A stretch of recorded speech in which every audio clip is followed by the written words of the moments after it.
ठीक है। आपको पता ही है कि मैं अपने यूट्यूब चैनल पर सिर्फ वही वीडियोस लाता हूँ जहाँ पर आपका एक भी पैसा खर्च नहीं होता और आप पैसा कमा पाते हो। ठीक है, तो ये भी वही सीरीज़ चल रही है। यहाँ पर भी हम ऐसे ही एक तरीके की बात करेंगे और इस तरीके में भी आपको एक पैसा नहीं लगाना और आप पैसा कमा पाओगे। ठीक है, पहले आप देख लो मैं किसकी बात कर रहा हूँ।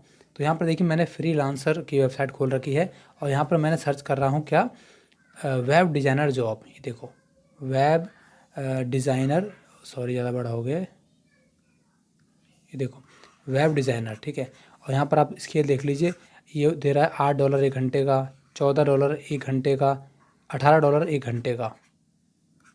ठीक है, मतलब कि इसमें पैसा बहुत है वेब डिज़ाइनर के काम में।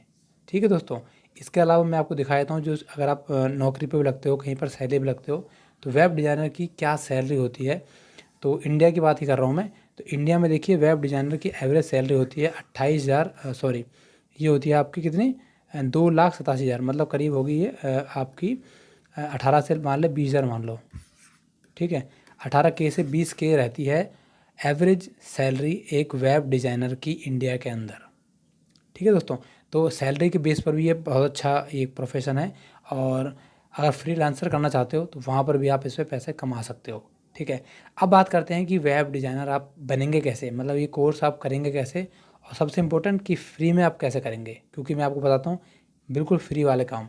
ठीक है, तो आज की जो वीडियो है वो बेसिकली देखिए यहाँ पर है वेब डिज़ाइनिंग कोर्स के बारे में ही है। और यहाँ पर देखिए बेसिकली 5 यहाँ पर चीज़ होती हैं वेब डिज़ाइनिंग कोर्स में। एक आप अगर इन पाँचों चीज़ों को सीख जाते हो तो आप एक वेब डिज़ाइनर बन जाते हो, आप आसानी से एक वेब को डिज़ाइन कर सकते हो। ठीक है, वेब डिज़ाइनर का मतलब क्या होता है पहले बता देता हूँ।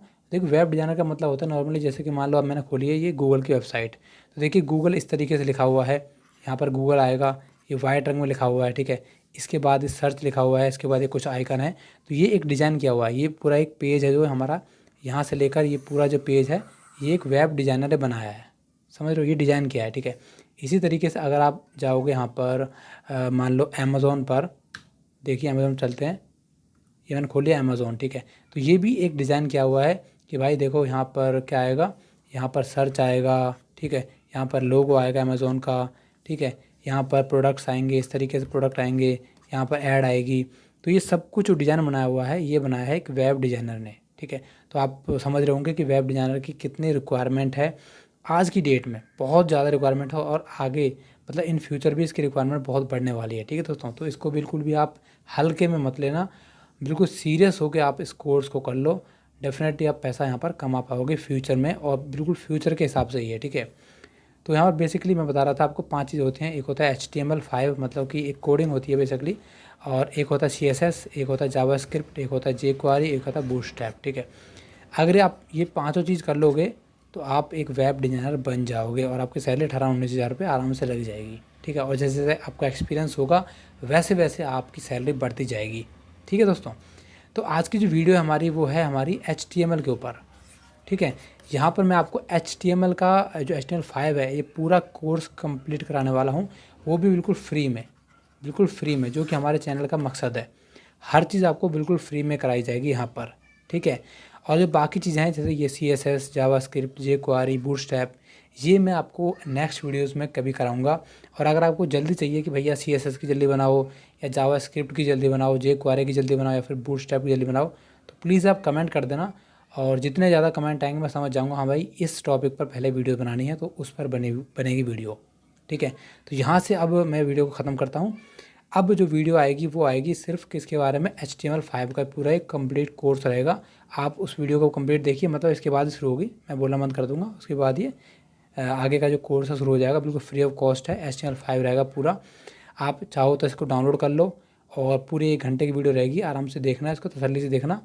कोई भी अगर कोई दिक्कत आती है, कुछ समझ नहीं आता तो कमेंट जरूर करना। ठीक है, तो मैं शुरू करता हूँ HTML5।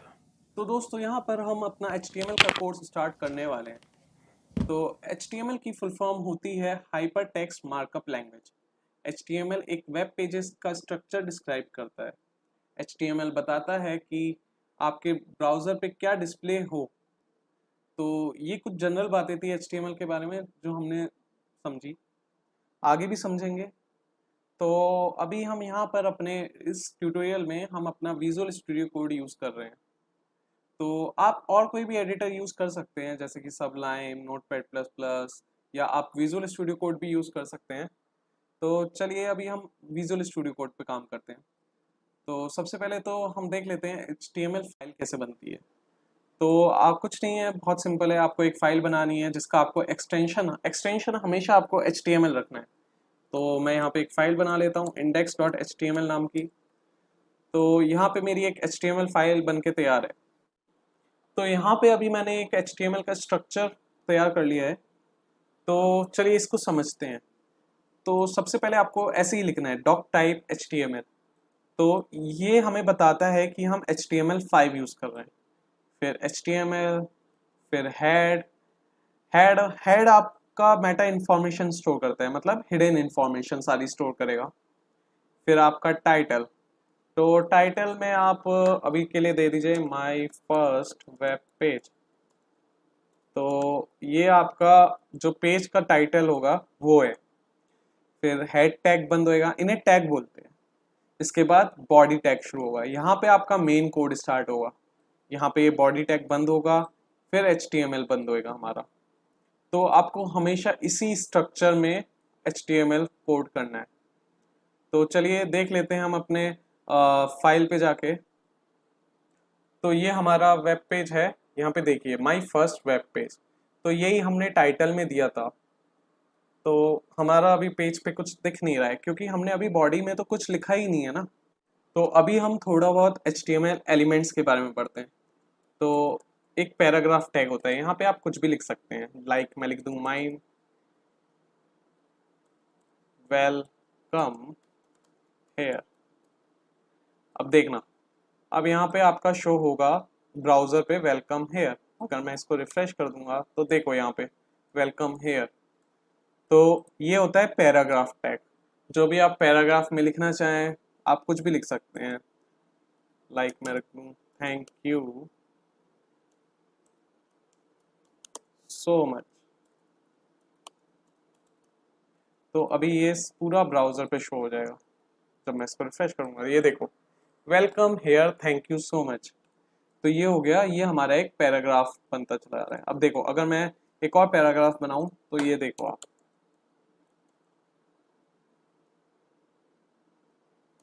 Subscribe my channel. तो देखना अभी अगर मैं रिफ्रेश करूं तो ये सेकंड पैराग्राफ ये अगले पैराग्राफ में आ गया, ये एक अगला पैराग्राफ बन गया। तो ये हमारा होता है एक पैराग्राफ टैग। ठीक है, ऐसे ही हेडिंग्स के टैग होते हैं। H1 फॉर एग्जाम्पल मैं लिख दूं सब्सक्राइब, तो ये हेडिंग बन जाएगी। अब देखना आप रिफ्रेश करूंगा ये वाला टैग देखिए, ये पैराग्राफ टैग है। ये हो गया हेडिंग का टैग, ये आपका हो गया हेडिंग का टैग सब्सक्राइब। ठीक है, ऐसे ही आपके पास होता है स्पैन टैग और बहुत तरीके तरीके के एलिमेंट्स होते हैं। तो ये हमने बात की एलिमेंट्स की। तो अभी हम कुछ और टैग्स देखते हैं। तो एक टैग होता है HR। तो सपोज करिए मैंने कुछ लिखा हुआ है यहाँ पे वेलकम टू आवर चैनल, और उसके बाद मैंने लिख दिया थैंक यू सो मच।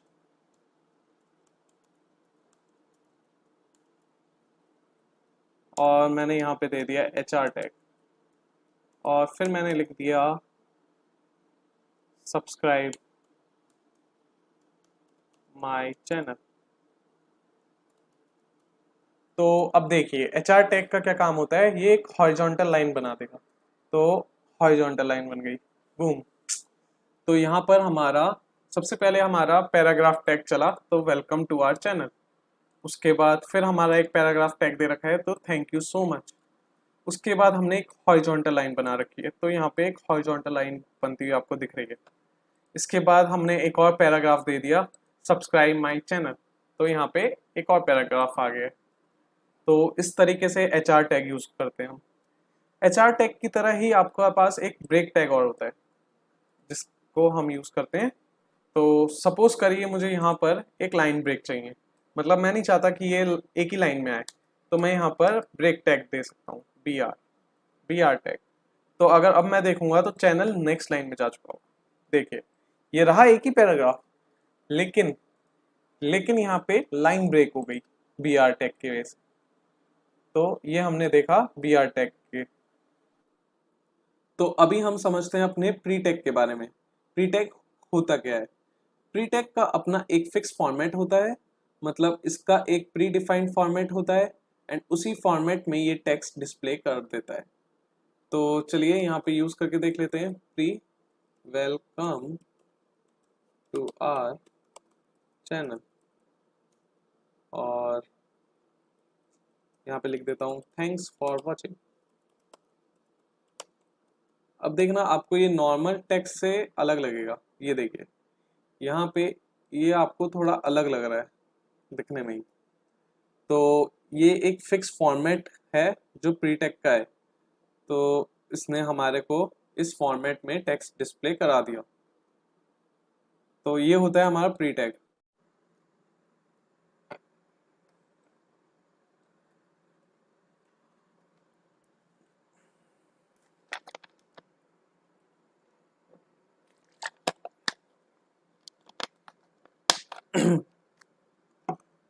अब हम देखते हैं कुछ हमारे क्योटेशन टैग्स। तो हमारे पास कुछ क्योटेशन टैग्स होते हैं, जैसे एब्रीवेशन टैग। तो जैसे मान लीजिए यहाँ पे हमारे पास एब्रीवेशन टैग होता है, जिसमें हमें एक एट्रीब्यूट देना पड़ता है टाइटल। तो मान लो वर्ल्ड हेल्थ ऑर्गेनाइजेशन, ठीक है। तो ये हमने एक एट्रीब्यूट दे दिया, और यहाँ पे हमने लिख दिया WHO, और इस टैग को हमने बंद कर दिया। अब देखिएगा यहाँ पे, देखिए ये वर्ल्ड हेल्थ ऑर्गेनाइजेशन पे जब मैं अपना माउस लेके जाऊंगा तो मुझे वो टाइटल दिखेगा। ये देखिए मैं जैसे ही अपना माउस वर्ल्ड हेल्थ ऑर्गेनाइजेशन पे लेके गया WHO पे, तो मुझे वहां पे दिख गया वर्ल्ड हेल्थ ऑर्गेनाइजेशन। तो ये हमारा होता है एब्रीवेशन टैग। ऐसे ही हमारे पास एक होता है एड्रेस टैग, जो हमारा एड्रेस दिखाने के काम आता है। तो यहाँ पे हमारे पास एक है एड्रेस टैग। तो मान लीजिए XYZ कॉमा बेंगलोर, ठीक है। ये किसी का एड्रेस है, ये हमारा एड्रेस दिखाने के काम आता है। अब देखिए यहाँ पे ये इटैलिक कर दिया क्योंकि उसका भी एक fix font, fix size, italic होगा या नहीं होगा, ये सब पहले से ही फिक्स है। तो ये एड्रेस टैग है। अब हमारे पास एक टैग होता है हमारे पास वीडियो टैग। तो सपोज कीजिए वीडियो टैग या फिर वीडियो टैग, ठीक है। अभी मान लीजिए मेरा लिखा हुआ है, एक टेक्स्ट लिखा हुआ है वेलकम टू आवर चैनल, ठीक है। अभी यहाँ पे ये हमारा डायरेक्शन बताने के लिए है। या तो हमारे टेक्स्ट की डायरेक्शन राइट टू लेफ्ट होगी, या हमारे टेक्स्ट की डायरेक्शन लेफ्ट टू राइट होगी।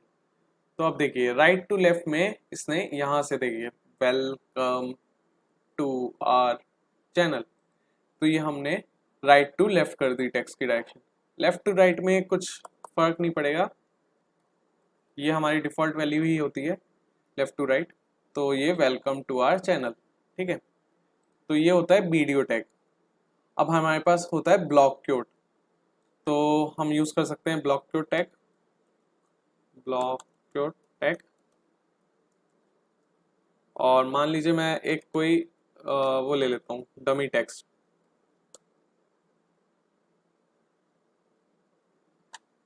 ठीक है। तो ये हमारे पास होता है ब्लॉक क्योट टैग। तो ये हमें इंडेंटेशन दे देता है दोनों साइड से थोड़ा थोड़ा, और ये हमें ब्लॉक क्योट की फॉर्म में दिखा देता है हमारे टेक्स्ट को, ठीक है। तो ये हमारा था ब्लॉक क्योट टैग। अब हमारे पास एक होता है क्यू टैग। तो ये होता है हमारा क्योटेशन दिखाने के लिए। मान लो मैं लिख दूं कीप वॉचिंग, तो ये मेरा क्योटेशन में आ जाएगा। ये देखिए यहाँ पे डबल क्योट्स लग गए, ठीक है। तो ये हमारा डबल कोट्स दिखाने के लिए टैग यूज होता है क्यू टैग। अब ऐसे ही हमारे पास एक और टैग होता है साइट टैग। साइट टैग ये हमारा टाइटल्स वगैरह देने के काम आता है। जैसे मैं दे दूं हैरी पॉटर, ठीक है। तो ये हमारा साइट टैग होता है, ठीक है। ये हमारे टाइटल्स देने के काम आता है। तो ये थे कुछ क्योटेशन टैग्स। तो अब हम कमेंट्स समझते हैं, कमेंट्स क्या होते हैं और देखते हैं कैसे हम HTML में कमेंट्स ऐड कर सकते हैं।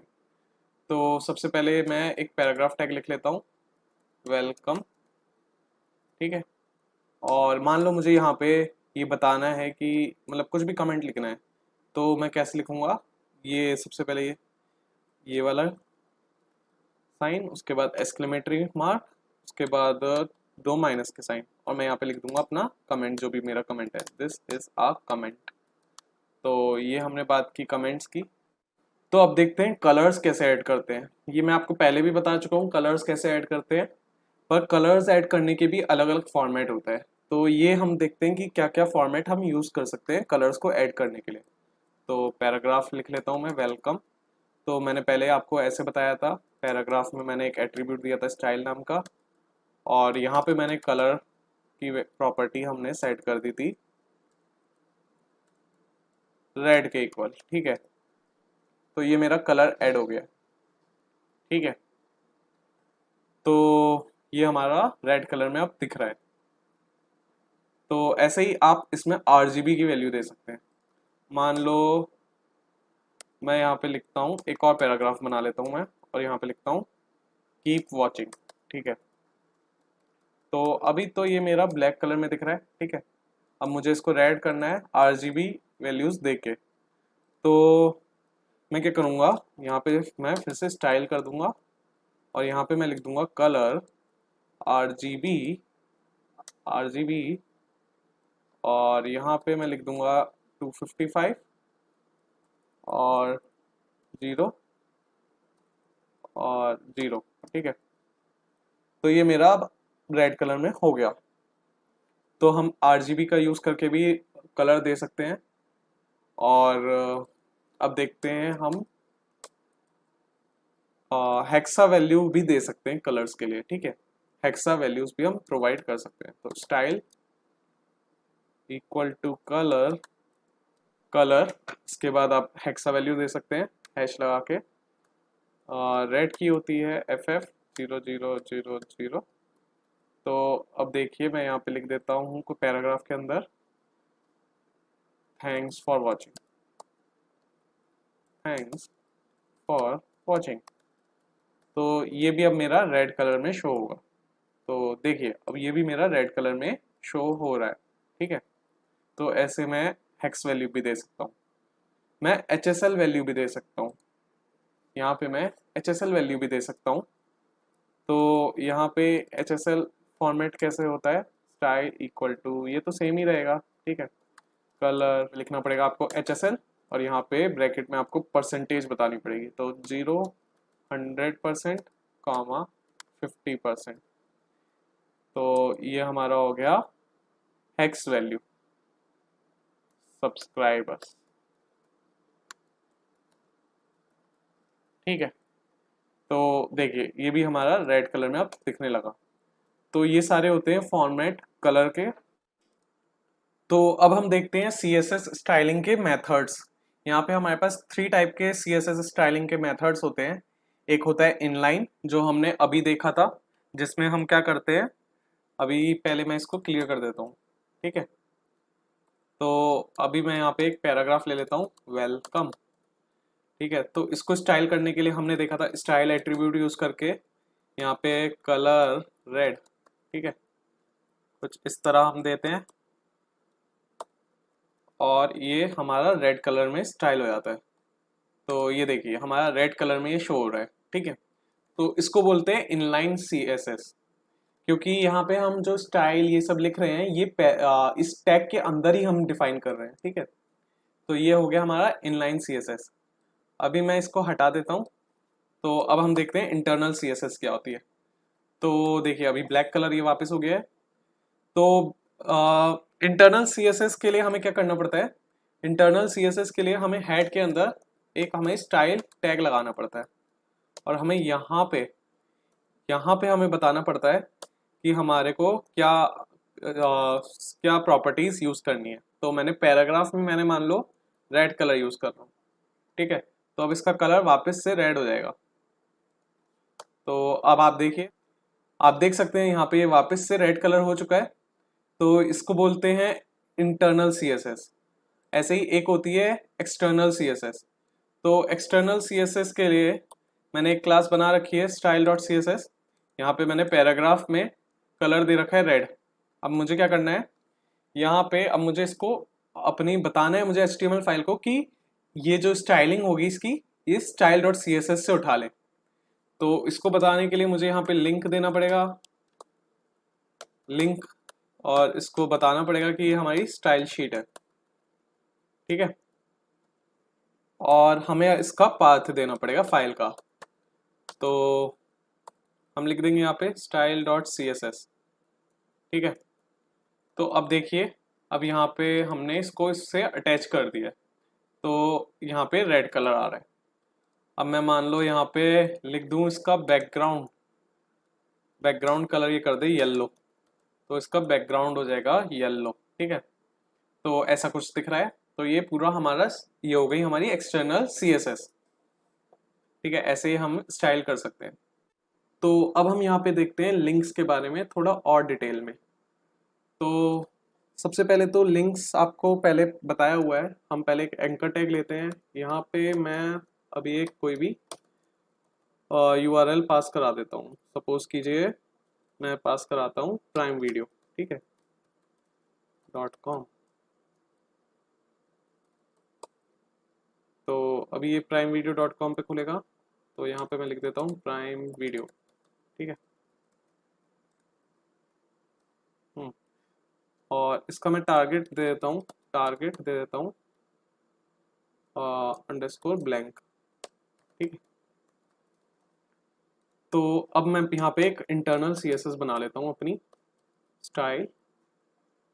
और अब मैं यहाँ पे क्या करता हूँ, अब यहाँ पे ना हमारे 3 तरीके के लिंक्स होते हैं। एक होता है अनविजिटेड लिंक, एक होता है विजिटेड लिंक, एक होता है एक्टिव लिंक।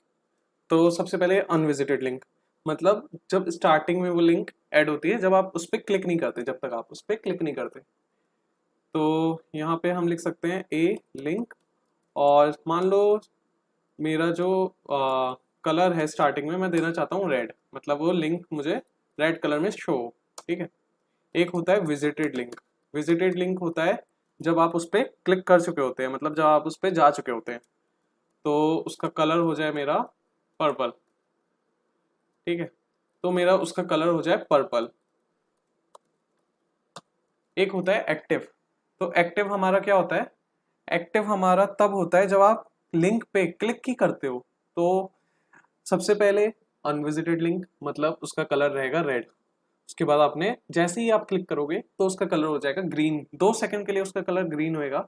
उसके बाद आप अगर आप उस पेज पे विजिट कर गए तो उसके बाद उसका कलर पर्पल हो जाएगा। तो चलिए देखते हैं इसको।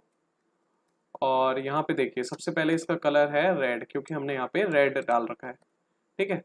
तो जैसे ही मैं इसको क्लिक करूंगा इसका कलर ग्रीन हो जाएगा। ये देखिए, ये खुलने के बाद हमारा इसका कलर हो जाएगा पर्पल, ठीक है। तो ये खुलने के बाद इसका कलर हो गया पर्पल, ठीक है। तो ये होता है हमारे लिंक्स के बारे में। और एक और चीज होती है इसमें, होवर। होवर करने के लिए, करने के बाद मैं चाहता हूँ इसका कलर हो जाए येलो, ठीक है। तो अब होवर का मतलब होता है कि आप अपना माउस जब उस लिंक पे लेके जाएंगे तब उसका कलर येलो हो जाए। तो देखते हैं, देखिए मैं जैसे ही इस पे माउस ला रहा हूँ ये येलो कलर में चेंज हो जा रहा है, ठीक है। तो ये होता है होवर। जरूरी नहीं है कि आप एंकर टैग ही ऐसे दें, आप किसी पे भी लगा सकते हैं। सपोज कीजिए मैं लगाता हूँ इस पे बटन पे एंकर टैग लगाता हूँ। तो बटन पे जब मैं एंकर टैग लगाऊंगा तो यहाँ पे देखिए, यहाँ पे मेरा एक बटन आ जाएगा। ये देखिए इस बटन पे अब मैंने एंकर टैग लगा रखा है, ठीक है। तो मैं बटन पे भी एंकर टैग लगा सकता हूँ और ऐसे भी एंकर टैग लगा सकता हूँ। तो ये होता है एंकर टैग। तो अब हम देखते हैं बैकग्राउंड इमेज के बारे में। तो यहाँ पे मुझे क्या करना है, मान लीजिए मेरा एक पैराग्राफ है और यहाँ पे मैंने कुछ लिखा हुआ है, वेलकम टू आवर चैनल, और भी बहुत कुछ लिख दिया, मतलब ये समझिए, ठीक है, इतना लिखा हुआ है। और अभी मैं एक काम करता हूँ, मैं ये हटा देता हूँ, ठीक है। तो वेलकम टू आवर चैनल लिखा है, और मान लीजिए मुझे बॉडी में मुझे बैकग्राउंड इमेज देनी है, ठीक है। तो मैं क्या करूँगा, तो मैं यहाँ पे बॉडी में लिखूँगा बैकग्राउंड इमेज,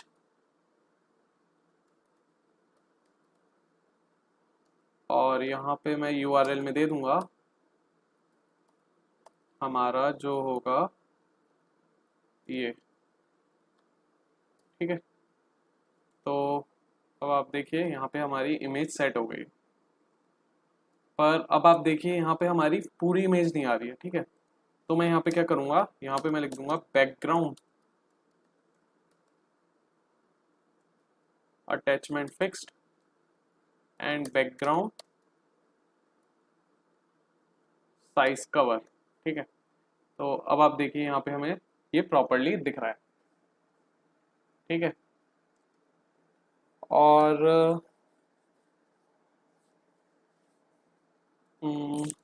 अब मैं यहाँ पे एक काम करता हूँ, मैं अपनी इमेज का ना साइज दे देता हूँ। तो मैं यहाँ पे लिख देता हूँ बैकग्राउंड साइज 500 पिक्सल। तो अब आप देखिए ये इमेज ना रिपीट होने लगी है, पहली इमेज, दूसरी इमेज, तीसरी इमेज, चौथी इमेज, ऐसे करके ये रिपीट हो रही है। तो मैं अब क्या कर सकता हूँ, मैं यहाँ पे लिख सकता हूँ बैकग्राउंड रिपीट नो रिपीट, ठीक है। तो अब मेरी ये इमेज रिपीट नहीं होगी, तो यहाँ पे मेरे बैकग्राउंड में लग गया जितना मैंने साइज दिया था उस हिसाब से। तो ये मेरा ये काम करता है। तो ये हमने देखा कि हम बैकग्राउंड इमेज के साथ कैसे काम कर सकते हैं। तो अब हम अपना देखते हैं फेव आइकन के बारे में। तो फेव आइकन होता क्या है और कैसे हम इसको अपने पेज पे लगा सकते हैं। तो फेव आइकन बोलते हैं जो आइकन हमें अपने वेब पेज पे यहाँ पे दिखता है, जहाँ पे अभी ग्लोब का साइन है। तो अभी यहाँ पे आपको ग्लोब का साइन दिख रहा है, लेकिन आप इसमें कोई भी आइकन लगा सकते हैं अपनी मर्जी से। तो आइए देखते हैं कैसे हम आइकन अपनी मर्जी से लगा सकते हैं। तो आइकन लगाने के लिए आपको यहाँ पे लिंक लिखना है, और उसमें आपको रेल में बताना है कि ये आइकन है, ठीक है। और आपको यहाँ पे इसका टाइप देना है। तो इसका टाइप इमेज रहेगा, और आपका रहेगा जो आपकी ये जिस फॉर्मेट में होगा। यहाँ पे मेरा जेपीजी इमेज है, मेरी इमेज, तो मैंने यहाँ पे जेपीजी लिख दिया।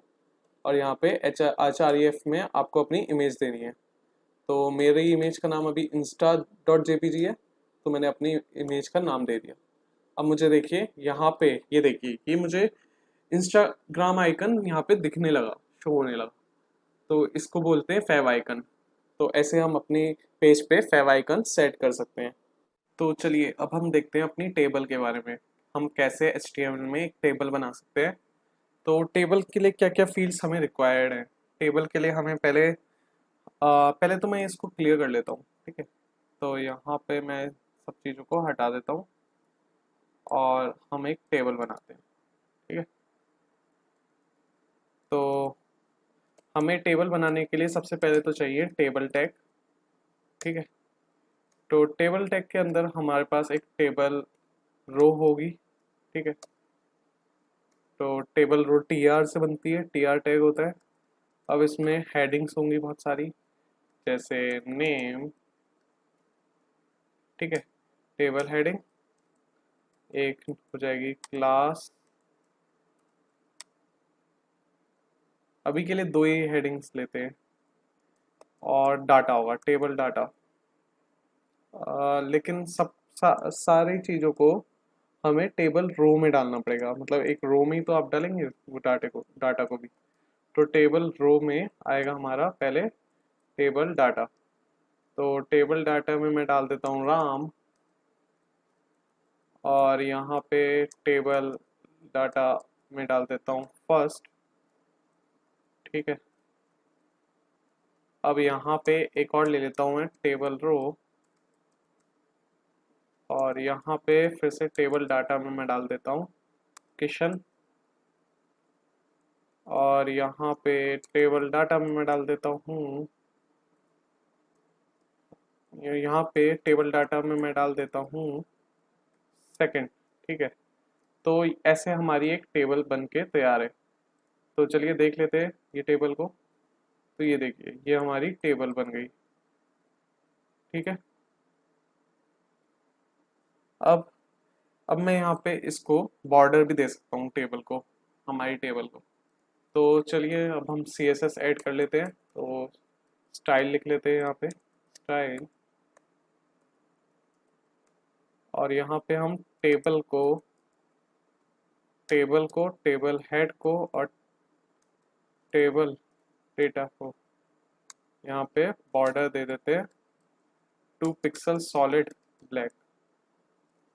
ठीक है, तो अभी हमने इसको क्या कहते हैं, बॉर्डर दे दिया। तो अभी हमारी ये टेबल ऐसी शो हो रही है। तो देखिए अभी ये यहाँ पे बॉर्डर थोड़ा गैप आ रहा है बॉर्डर में। तो अगर आप ये चीज़ हटाना चाहें तो आप इसके लिए आप यूज़ कर सकते हैं बॉर्डर कोलैप्स। तो अगर मैं यहाँ पे दे दूँ बॉर्डर कोलैप्स प्रॉपर्टी, ठीक है, तो यहाँ पे ये अगर मैं कोलैप्स कर दूँ तो ये जो गैप आ रहा था वो चला जाएगा। ये देखिए अब ये आ गया हमारा प्लेन। ठीक है, तो ये हमारा होती है बॉर्डर कोलैप्स प्रॉपर्टी। ठीक है, अब मैं यहाँ पे इस टेबल को कलर भी दे सकता हूँ। तो अब सपोज कीजिए आपको टेबल को कलर भी दे रहे हैं, तो आप क्या करेंगे, टेबल हेड और टेबल डाटा को आप कलर दे देंगे बॉर्डर कलर। तो बॉर्डर में इसका कलर हो जाएगा जो आप यहाँ पे सेट करेंगे। ठीक है, तो अभी के लिए मैं सेट कर देता हूँ 96D4D4। ठीक है, तो ये हो गया हमारा कलर। ठीक है, बॉर्डर कलर। अब यहाँ पे मैं इसको पैडिंग भी दे सकता हूँ, पैडिंग। ठीक है, तो पैडिंग मान लीजिए मैंने दे दी 10 पिक्सल। ठीक है, तो यहाँ पे मैंने 10 पिक्सल की पैडिंग दे दी। ठीक है, या 15 पिक्सल, तो ये 15 पिक्सल की पैडिंग हो गई। ठीक है, तो मैं ऐसे कर सकता हूँ अपनी टेबल के साथ। अब यहाँ पे मैं क्या कर सकता हूँ, यहाँ पे मैं क्या कर सकता हूँ, मैं यहाँ पे इसमें लिख सकता हूँ कि ये जो कॉलम है, ये जो कॉलम है वो हमारे 2 कॉलम ले, मतलब ये हमारे 2 कॉलम के बराबर है। ठीक है, तो जो नेम है वो हमारे 2 कॉलम के बराबर रहेगा। तो मैं यहाँ पे लिख देता हूँ राम किशोर। ठीक है, राम किशोर, और ऐसे ही यहाँ पे टेबल डाटा एक और लूँगा और फर्स्ट।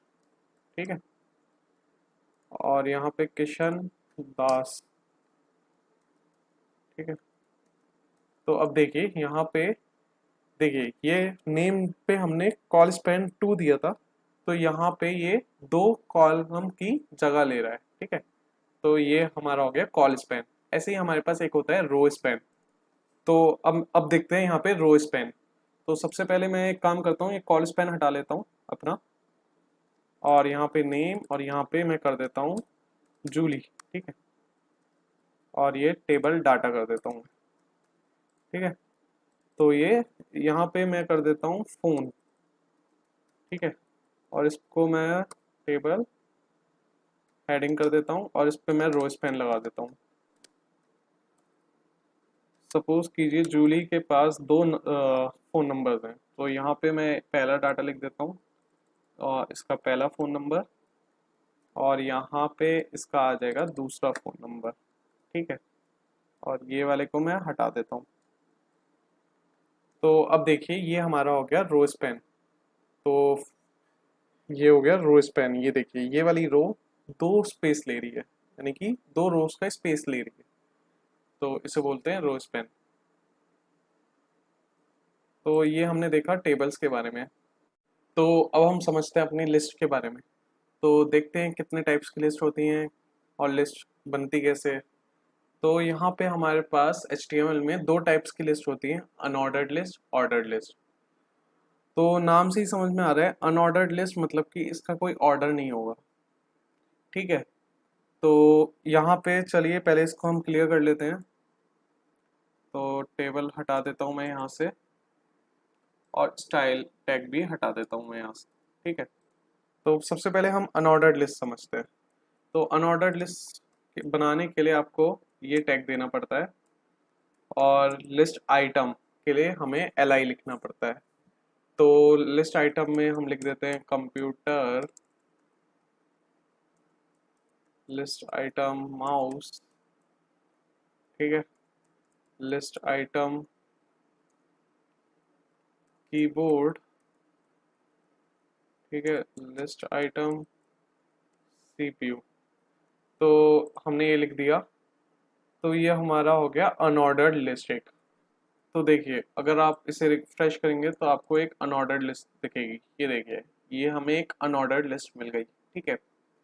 तो हम हमारे पास ये एक अनऑर्डर्ड लिस्ट आ गई। अब इसमें हम क्या कर सकते हैं, हम इसको स्टाइल कर सकते हैं। सपोज कीजिए मुझे ये चीज़ सर्कल नहीं चाहिए, ये चीज़ मुझे चाहिए स्क्वायर में, तो मैं यहाँ पे लिख सकता हूँ स्टाइल और लिस्ट स्टाइल टाइप, और यहाँ पे मैं लिख सकता हूँ सर्कल नहीं चाहिए, डिस्क सॉरी स्क्वायर चाहिए, ठीक है। तो अब ये चीज़ मुझे स्क्वायर में मिलेगी, ये देखिए यहाँ पे ये स्क्वायर बन गया। ऐसे ही आप यहाँ पे डिस्क लिख सकते हैं, तो ये अब मुझे डिस्क की फॉर्म में मिल रही है, ठीक है।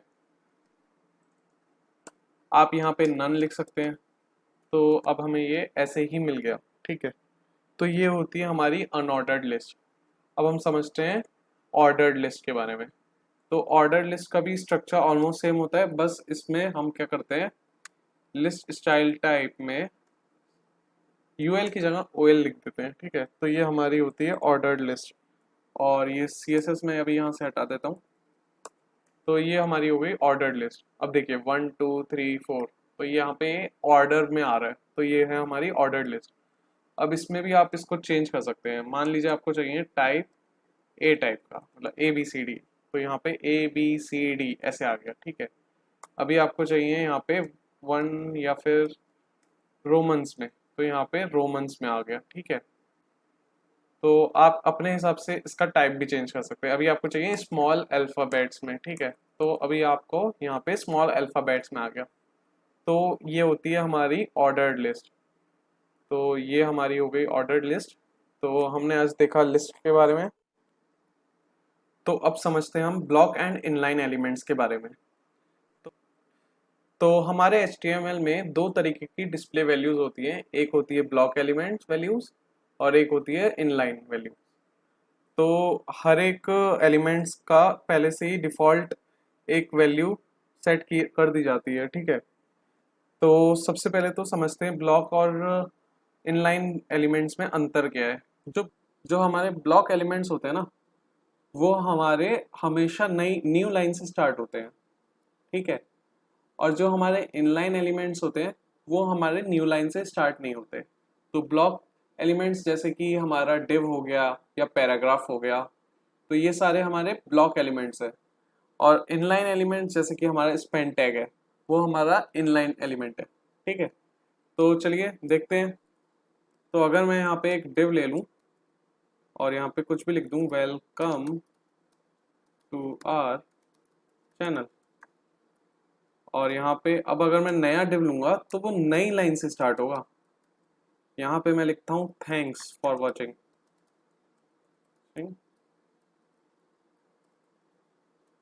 और फिर एक पैराग्राफ भी ले लेता हूँ मैं। यहाँ पे मैं लिख देता हूँ पैराग्राफ में सब्सक्राइब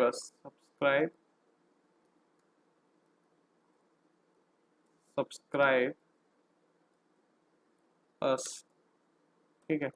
अब देखना ये तीनों चीजें नई लाइन से स्टार्ट हो रही होंगी। तो देखिए ये तीनों चीजें नई लाइन से स्टार्ट हो रही हैं, तो ये हमारा होता है ब्लॉक एलिमेंट्स, ठीक है। ये पहली लाइन से स्टार्ट हुआ, ये सेकंड लाइन से, ये तीसरी लाइन से, तो ये हमारे ब्लॉक एलिमेंट्स, ये हमारे कहलाते हैं ब्लॉक एलिमेंट्स। अब यहीं पे अगर मैं क्या करूं, मान लो यहाँ पे मुझे इस आर को स्पेन टैग में अगर मैं लिखूंगा आर, तो ये हमारा न्यू लाइन में नहीं, ये हमारा उसी लाइन में आएगा, ठीक है। अब देखते हैं यहाँ पे ये हमारा उसी लाइन में आएगा। देखिए यहाँ पे ये आर हमारा उसी लाइन में आ रहा है, तो ये होता है हमारा इनलाइन एलिमेंट्स, क्योंकि ये नई न्यू लाइन से स्टार्ट नहीं हुआ है, ठीक है। तो ये हो गया हमारा इनलाइन एलिमेंट्स स्पेन टैग। तो ये बात हो गई हमारी block elements and inline elements की। तो अब हम समझते हैं क्लासेस और आईडी के बारे में, ठीक है। तो यहाँ पे सपोज कीजिए एक पैराग्राफ है और यहाँ पे लिखा है वेलकम हेयर, ठीक है। तो मुझे ना, मैं यहाँ पे इस पैराग्राफ को कोई क्लास दे सकता हूँ, ठीक है। मैंने क्लास दे दी यहाँ पे पैरा लिख के, ठीक है। तो अब मैं इसको क्लास को यहाँ पे स्टाइल कर सकता हूँ, क्लास के थ्रू स्टाइल कर सकता हूँ, ठीक है। तो मैंने यहाँ पे क्लासेस हमारी पता है कैसे एक्सेस होती हैं। क्लासेस हमारी डॉट लगाने के बाद फॉलोड बाय द नेम, तो डॉट पैरा, ऐसे हम क्लास को एक्सेस कर सकते हैं, ठीक है। तो अभी मैं क्या कर सकता हूँ, मैं यहाँ पे इसका कलर कर सकता हूँ रेड। अब देखना इस पैरा का कलर रेड हो जाएगा, यानी कि इस क्लास का कलर रेड हो जाएगा। तो यहाँ पे देखिए वेलकम हेयर, ये रेड कलर में लिखा है। यहाँ पे अगर मैं एक और पैरा लिख दूं, कीप वॉचिंग, तो यहाँ पे देखिए ये ब्लैक में ही रहा, क्योंकि हमने क्लास सिर्फ यहीं लगाई है। अगर मैं यहाँ पे भी क्लास लगा दूं तो ये भी मेरा रेड कलर हो जाएगा, ये देख, क्योंकि मैंने यहाँ पे भी क्लास लगा दी है। तो ये होता है क्लास। तो ऐसी क्लास की तरह हमारे पास एक होता है आईडी, ठीक है। आईडी भी सेम काम करता है, बस आईडी को एक्सेस करने के लिए आपको शुरुआत में हैश लगाना पड़ता है, hash followed by the name. तो ये देखिए यहाँ पे हमारा वेलकम हेयर, ठीक है। तो ये हमारा होता है आईडी। तो आईडी को हम हैश लगा के एक्सेस कर सकते हैं, और क्लासेस को हम डॉट लगा के एक्सेस कर सकते हैं, ठीक है। तो ये हो गया हमारा आईडीज एंड क्लासेस। तो अभी हम देखते हैं आई फ्रेम्स के बारे में, देखते हैं आई फ्रेम्स क्या होता है और आई फ्रेम्स कैसे हम अप्लाई कर सकते हैं। तो आई फ्रेम क्या होता है? आई फ्रेम एक आप दूसरी वेबसाइट को अपनी वेबसाइट में लगा सकते हैं, छोटी सी स्पेस देके। जैसे आई फ्रेम लिखते हैं इसके लिए हम टैग, और इसमें हम सोर्स दे देते हैं उस वेबसाइट का। तो यहाँ पे मैंने उस वेबसाइट का नाम लिख दिया विकिपीडिया का। तो यहाँ पे आप अब देखिएगा, आप यहाँ पे विड्थ भी दे सकते हैं। मैं यहाँ पे विड्थ दे देता हूँ 400 या 300 पिक्सल, और यहाँ पे आप हाइट भी दे सकते हैं 300 पिक्सल। तो अब देखिएगा मुझे यहाँ पे विकिपीडिया दिखने लगेगा। तो मैं इसको रिफ्रेश करता हूँ, तो देखिए मुझे यहाँ पे अब विकिपीडिया दिख रहा है, ठीक है। तो ये मेरा आई फ्रेम है, ठीक है। मैं यहाँ पे 400 पिक्सल भी दे सकता था, जितनी आप विड्थ दोगे उस हिसाब से, विड्थ और हाइट दोगे उस हिसाब से आपका ये आई फ्रेम सेट हो जाएगा, ठीक है। तो ये मेरा होता है आई फ्रेम। तो अब हम देखते हैं जावास्क्रिप्ट के बारे में। तो हम यहाँ पे अपना जावास्क्रिप्ट भी लगा सकते हैं। फॉर एग्जाम्पल अभी मैं नहीं चाहता कि ये ऐसे स्टाइल हो, ठीक है, मैं इसको जावास्क्रिप्ट के थ्रू स्टाइलिंग करना चाहता हूँ। तो मैं क्या करूँगा, सपोज कीजिए यहाँ पे मेरे पास एक बटन है, ठीक है। मेरे पास एक बटन है जिस पे मैंने लिखा हुआ है क्लिक हियर, ठीक है। यहाँ पे मैंने इसको ऑन क्लिक दे दिया, ऑन क्लिक मैंने इसको दे दिया माय फंक्शन, ठीक है। यहाँ पे मैंने इसको क्लिक करने पे एक फंक्शन कॉल हो जाए, तो मैंने ये दे दिया। और यहाँ पे टाइप मैंने दे दिया सबमिट, ठीक है। तो ये मेरा एक बटन है। अब मैं क्या करता हूँ, मैं यहाँ पे अपनी स्क्रिप्ट टैग लिख लेता हूँ। तो स्क्रिप्ट, इसके लिए आपको स्क्रिप्ट टैग लिखना पड़ेगा। इसमें आपको लिखना पड़ेगा, मान लीजिए मैंने एक फंक्शन दिया था माई फंक्शन, तो वो इसको यहाँ पे कॉल करेगा, ठीक है। जब भी आप इस बटन पे कॉल करें, इस बटन पे क्लिक करेंगे, तो आपको यहाँ पे कॉल आएगी। तो अब मैं यहाँ पे document dot get element by ID, इससे मैं क्या करूँगा, इससे मुझे इसकी आईडी मिल जाएगी, ये मतलब ये मिल जाएगा, ठीक है। यहाँ पे dot style dot colour is equals to red, ठीक है। और ठीक है, बस इतना ही करते हैं अभी। तो अभी यहाँ पे मैं इतना करना चाहता हूँ कि जैसे मेरा ये बटन पे क्लिक करूँ मैं, तो मेरा यहाँ पे इस वेलकम हेयर का कलर रेड हो जाए। तो देखिए, तो यहाँ पे मैंने रिफ्रेश किया अपना पेज, और जैसे ही मैं यहाँ पे क्लिक करूँगा इस वेलकम हेयर का कलर रेड हो जाएगा, तो 1 2 3 बूम, देखिए वेलकम हियर रेड में मुझे शो हो रहा है। तो ये होता है हमारा जावास्क्रिप्ट। अब सपोज कीजिए मैं चाहता हूँ इसका कलर भी ग्रीन हो जाए, जैसे मैं क्लिक करूँ उस पर, या पिंक हो जाए, ठीक है। तो मैं क्या करूँगा यहाँ पे, तो अब मैं चाहता हूँ कि इसको मैं पिंक कलर दे दूँ, तो मैं क्या करूँगा, यहाँ पे लिख लूँगा अपना document dot get element by ID pink dot style dot colour equal to pink, ठीक है। तो मैं यहाँ पे अब जैसे ही मैं इसको क्लिक कर दूंगा तो ऊपर वाले का कलर रेड में चेंज हो जाएगा और नीचे वाले का कलर पिंक हो जाएगा। तो 1 2 3 बूम, ये देखिए ऊपर हमारा हो गया वेलकम हियर रेड कलर में और नीचे कीप वॉचिंग हो गया हमारा पिंक कलर में। तो ये होता है हमारा जावास्क्रिप्ट। तो ऐसे काम करता है हमारा जावास्क्रिप्ट स्क्रिप्ट टैग। तो अब हम देखते हैं अपने फाइल पाथ के बारे में। तो सपोज कीजिए हमें एक इमेज ऐड करनी है। तो जैसे कि मैंने पहले बताया था आपको, इमेज ऐड करने के लिए आप यहाँ पे इसका नाम दे सकते हैं अगर, ठीक है। और यहाँ पे विड्थ दे सकता हूँ मैं 300 पिक्सल, और यहाँ पे मैं दे सकता हूँ इसकी हाइट, जो कि मैं दे देता हूँ 300 पिक्सल, ठीक है। तो ये हमारी एक इमेज ऐड हो गई। तो यहाँ पे हमारी ये इमेज प्रॉपरली दिख रही है, ठीक है। तो अब ये तो तब था जब ये फोल्डर, इसी फोल्डर में आपकी ये इमेज थी, ठीक है। अब मान लो एक और फोल्डर है यहाँ पे इमेज नाम का, और ये जो इमेज है ये इस फोल्डर में है, ठीक है। तो आपको क्या करना है, यहाँ पे इमेज और फिर स्लैश, तो ये बताएगा मुझे कि ये इमेज हमारी इस फोल्डर के फोल्डर में है, मतलब इस फोल्डर जहाँ पे आपका करंट फाइल है, करंट एचटीएमएल फाइल है, उस फोल्डर के अंदर इमेज एक फोल्डर है, उसके अंदर ये इमेज पड़ी हुई है।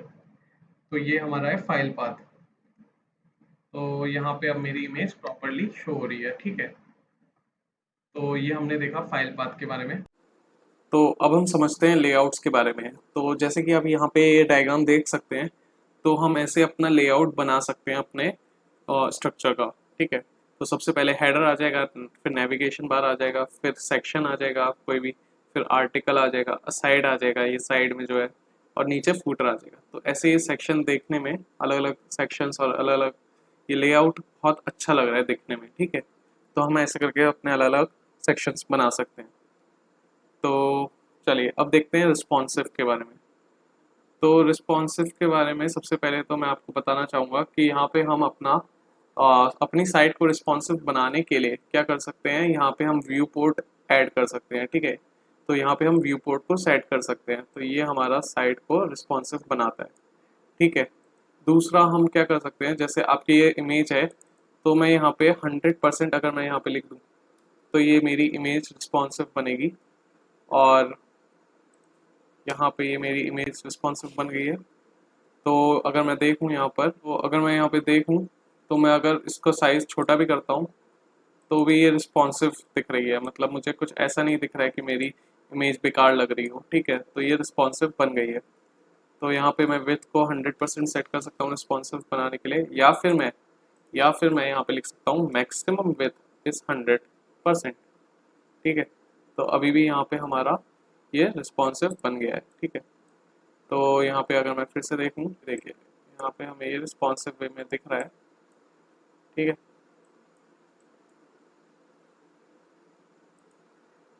या फिर मैं यहाँ पर अपनी मैक्सिमम विड्थ 100 कर सकता हूँ, तो ये मेरा रिस्पॉन्सिव हो जाता है।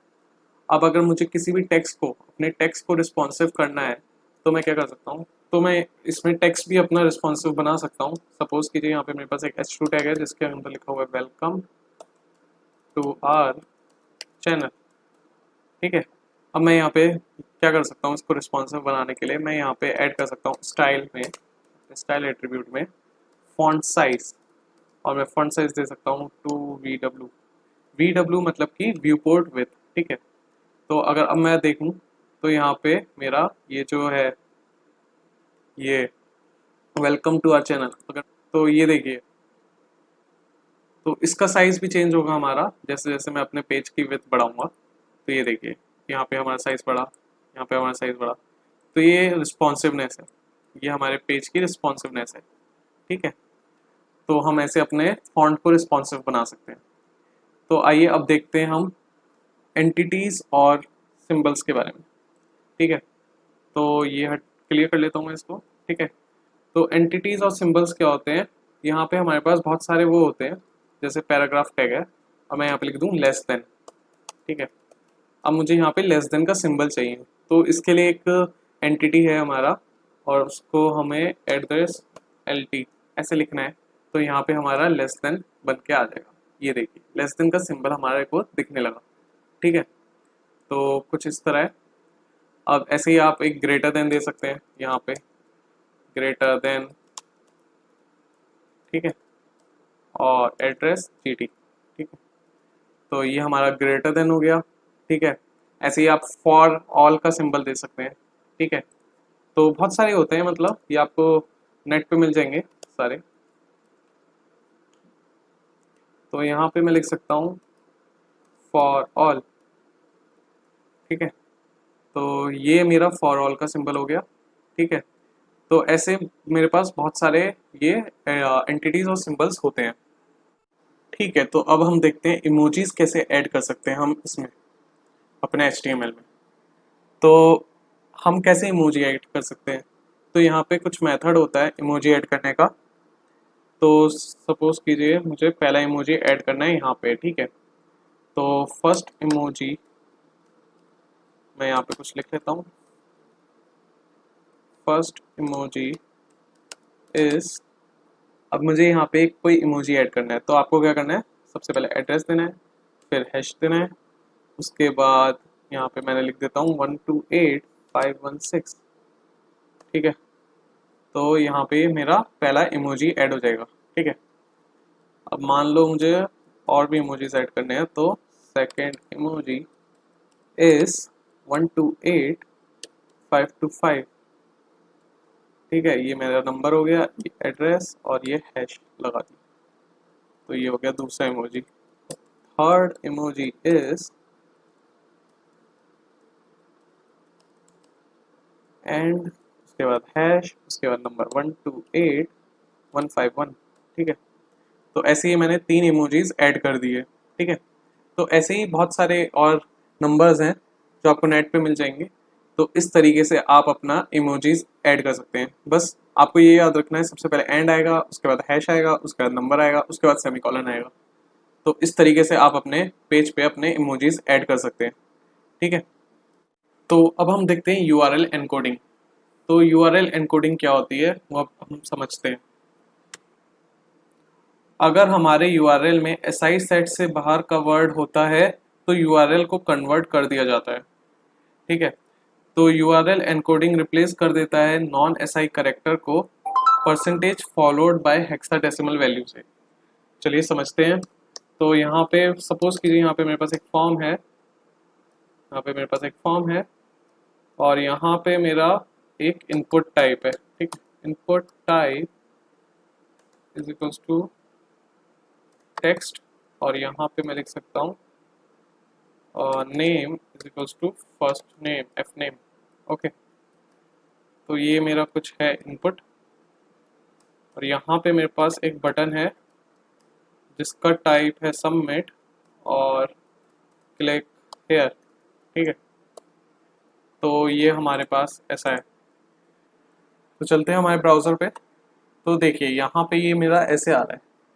तो अभी मैं क्या करता हूँ, मैं यहाँ पे लिख देता हूँ राम किशन। ठीक है, तो अगर आप, अब मैं यहाँ पे क्लिक करता हूँ, तो देखिए क्लिक हेयर पे जैसे ही मैं क्लिक करूँगा तो यहाँ पे F name equal to Ram plus Kishan, ये हमारा URL पे शो हो रहा है।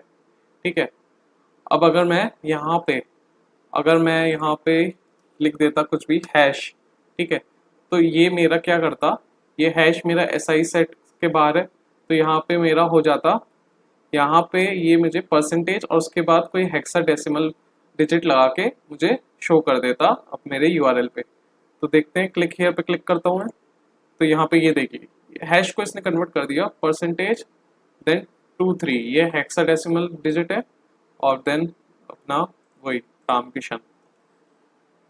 तो ये होती है हमारी URL एनकोडिंग। तो चलिए अब हम समझते हैं XML और HTML का डिफरेंस।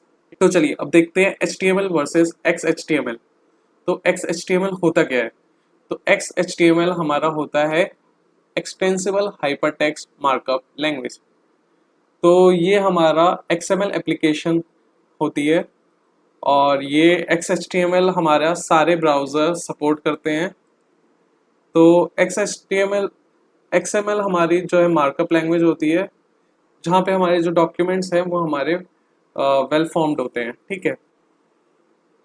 तो ये था हमारा XHTML वर्सेस HTML का डिफरेंस। तो thank you for watching our video.